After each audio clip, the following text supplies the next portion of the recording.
양부모의 학대 속에 생후 16개월 만에 숨진 정인이 이 사건을 재조명한 프로그램이 방송된 이후 국민적 애도와 공분이 이어지고 있습니다.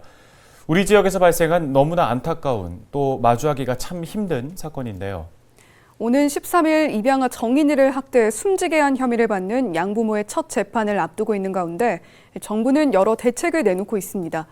대한아동학대방지협회 공혜정 대표 잠시 후에 연결해서 관련 내용 좀 더 자세히 짚어볼 텐데요. 그 전에 먼저 손성혜 기자의 보도 보고 오시죠. 양부모의 학대 속에 세상을 떠난 정인이의 묘지입니다. 고통 속에 16개월 짧은 생을 마감한 정인이를 애도하는 시민들의 발길이 이어지고 있습니다. 그래도 가는 길에 정인이가 좀 더 따뜻한 길 갔으면 해서 일부러 찾아왔어요. 또 다른 이런 정인이 같은 아이들이 이 세상에 다시 재현되거나 구현되지 않았으면 하는 게 양천 지역사회에서도 재발 방지를 위한 대책 마련이 시급하다는 의견이 나옵니다.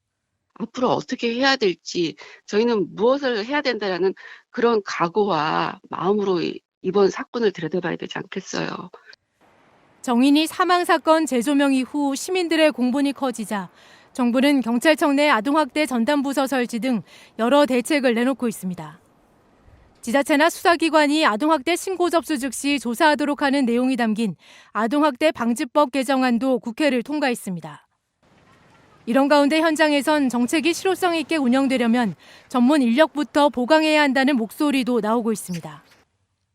이게 이제 아동학대 조사 업무 특성상 이게 아동에 대한 발달이라든지 아동학대에 대한 어떤 전문 지식이 필요한데 그런 게 없이 자치구 아동학대 전담 공무원 수에 대한 문제 제기도 잇따르고 있습니다.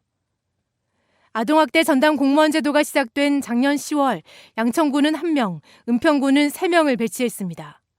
지난 1년간 은평구 아동학대 의심 신고 건수는 380여 건, 양천에선 10월 이후 110여 건이 접수됐습니다.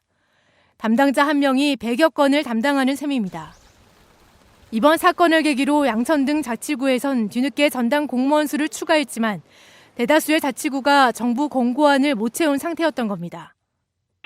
이제 신규 공무원들 채용하고 또 받으려 했는데 그 신규 공무원들도 아시겠죠? 코로나 때문에 시험을 못 보고 그래가지고 좀 딜레이가 많이 좀 됐었죠, 우리도. 지금도 어디에선가 또 다른 아이가 학대 속의 고통을 신음하고 있을지 모릅니다. 이제라도 미비했던 법안과 제도를 보완하는 동시에 관련 정책이 현장에서 잘 작동될 수 있도록 모두의 관심과 감시가 절실해 보입니다. 헬로티비 뉴스 손성혜입니다.